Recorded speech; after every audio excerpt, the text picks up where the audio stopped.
Па вака, обемно е прашањето кога станува збор за одговор на проблеми при градежни работници, бидејќи навистина ги има многу.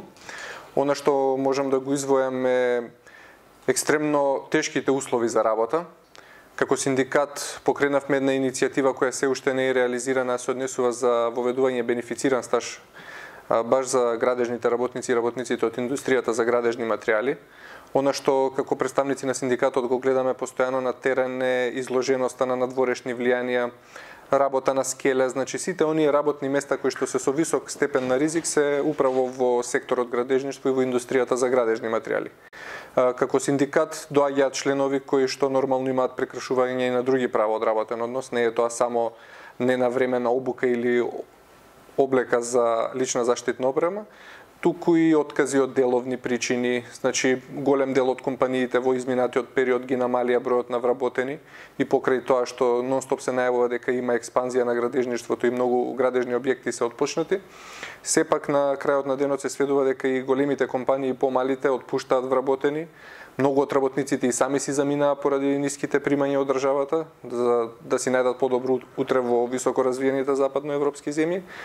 Меѓутоа има и други повреди од права на работен однос, неисплатени плати или неискористен дел од годишниот одмор. Не можам да кажам точно конкретно кои се најголеми и најболни точки, бидејќи ние на пример ги имаме информациите само од нашите членови, односно од компаниите каде што имаме членови, они се обраќаат прво до синдикатот за градежништво. Па во моментов сме единствен репрезентативен синдикат со околу 4000 членови. Тоа е заедно за секторот градежништво и индустријата за градежни материјали. Меѓутоа изненадува фактот што по бројките од Државниот завод за статистика има преку 30.000, а може и преку 40.000 градежни работници. Тука сега се поставува прашањето од каде тие работници, мислам тоа се регистрирани работници, сите сме свесни и сме сведоци дека има и нерегистрирани работници, односно работа на црно. Точната бројка за сивата економија не верувам дека некој може да ја каже во државата, не па ние во синдикатот. Имаше некој податоци дека е некаде околу, ама тоа вкупно за се изнесува некаде околу 40%. Па така, имаме и ние читаме истражувања каде што пред може би 10 години сивата економија некаде беше 56% во државата, меѓутоа тогаш и стапката на невработеност беше 37%, каде што сега најновите податоци покажуваат дека е 17%. Јас лично сум скептик дека тоа е вистина. Голем дел од работниците се избришани по тој принцип, може би е намалена невработеноста во државата, затоа што многу не само млади и возрастни работници си заминаа генерално од сите бранши. Причината може да ја бараме во ниските примања, во да кажеме последниве години неубавиот начин на живот не само на младите, значи младите и возрастните веќе не чувствуваат некоја сигурност во работните места, навистина се тешки условите за работа во градежништво наспрема примањата кои ги имаат, кои што до пред извесно време беа едва и 250 евра просечна плата по работник во сектор градежништво, најновите податоци покажуваат дека веќе тоа е покачено на 22-23 денари, што од друга страна вака изгледа убаво, меѓутоа ако се земат во предвид условите за работа и работните сати на тие градежни работници, изнемоштеноста нивна, ќе сватиме дека навистина не е тоа дека го заслужуваат да бидат платени испод една просечна плата во државата. Добро. Вака сега, бидејќи спомнавте дека се многу од нив во сивата економија. Сметате ли тоа дека се должи на фактот што на причината што не можеме да отврдиме тоа дали е факт, на причината што на пример нивните работодавачи не им дозволуваат, не ги осигуруваат, нели, и не им со тоа не им возможуваат за да не им плаќаат, нели, придоници. Знаете како тоа е стварно комплексна тема, комплексно прашање, да пробам да го сублимирам најкратко што можам. Одговорот е во немањето, односно и оние што се осигурани и платени, ако зимаат 12 до 15.000 денари во секторот, секако после работа одат приватно на свој ризик и на свој трошок да си земат на крајот на денот донесат едно парче леб дома при фамилијата. Тоа не е решение. Сивата економија, на пример, е еден системски проблем каде што сите треба да бидат вклучени во државата, не само синдикатите, и управата за јавни приходи, и Државниот инспекторат за труд. Значи имаме информации дека и тие капацитети се многу мали во однос на она што треба да се сузбие на терен, односно да се најде реалната слика на вработените. На секој едно градилиште вие ќе видите дека има многу непријавени работници, дека има работници кои сами си ја нашле работата, значи тука не може да ги окривиме работодавачите ако они сами си нашле работа и во тој период од денот кога работеле им се случила повреда или несреќа при работа. Така што кога би се подигнал целиот животен стандард на луѓето, може би се направила некоја слика убава да луѓето стварно за 8 сати си го заработат она што го заслужиле и да нема потреба од тие дополнителни работни часови ни во компаниите ни надвор од компаниите. Најголем проблем кај работодавачите е социјалниот диалог, затоа што некако последниве години не се расположени да дискутираат на темата колективни договори, се замрени во онаму каде што ги имало, некаде се продолжени, некаде не. За пофалба сме ние во индустријата за градежни материјали, каде што во секоја компанија што ни е членка, односно имаме членови, имаме подпишано колективни договори. Меѓутоа тоа не е сликата и во секторот градежништво. Дури и големите компании со продолжување на рокот на колективните договори користат одредени права и ги црпат од тоа време, меѓутоа не се обновени или не се, да кажам, во согласност со новиот општ колективен договор или новиот закон за работни односи.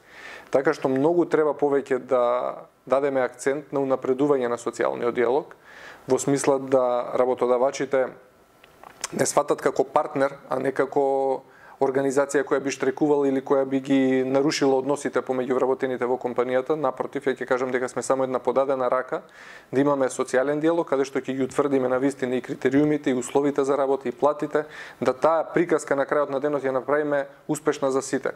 Верувајте ми дека само од успешен работник може да има успешен работодавач. И задоволен работник е еднакво со задоволен работодавач.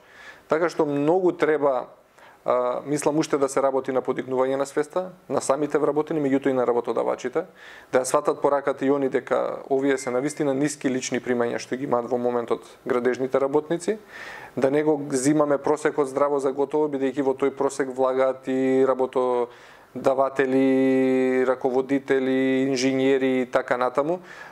Ако ги земеме работните места кои што се носечки столб во градежништвото, за пример ќе ги земам зидар, тесар, армирач, фасадер, тоа ќе видите дека е далеку испод просечната плата исплатена во Република Македонија, што за мене е неприфатливо и апелирам јавно да час поскоро да се подигне на едно повисоко ниво социјалниот диалог, да сватат работодавачите дека треба еднашка за секогаш да седнеме не само за овој сектор, туку за сите високо ризични работни места, да кажам, и експлоатирачки во држава, каде што луѓето се навистени издамоштени, да не ги изгубиме оние работници кои ги имаме, туку напротив да ги задржиме и соодветно да ги платиме.